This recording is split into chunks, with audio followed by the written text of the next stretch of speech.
Today's word is calamity. A lot can go wrong in a game. A lot can go really wrong. Unintended total party kills, a game that just doesn't click with the group or the players. All kinds of things can go wrong. An asshole player, a hypersensitive player, all these kind of things can really ruin everybody's fun. But let's not focus on that. Instead, let's focus on using calamities in a game. I think my favourite way in which to use calamity is to kind of upend the game board in a lot of ways.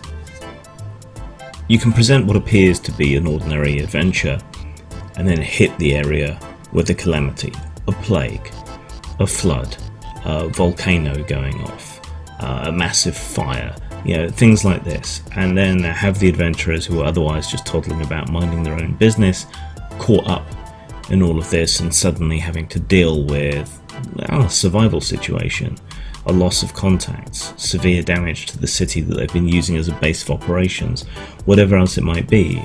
Natural disasters happen, and we can draw a lot of morbid inspiration from things like Hurricane Katrina or the droughts in Venezuela, or the droughts in Syria and their longer term effects on things going around.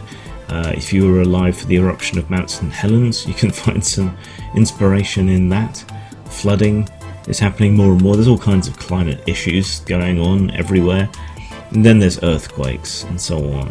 What if you're playing a cyberpunk game set in California and the big one hits? That might be really interesting. What difference will the high technology make? Will the disaster really kind of underline the difference between rich and poor, the corporates and the plebs, and what happens to them? So calamity can be really useful and interesting, especially if you haven't really prepared a game. Then throwing that at people and the aftermath of it can be really interesting. But to make it really meaningful, you also have to consider the long-term effects on the setting and the players and the people around them.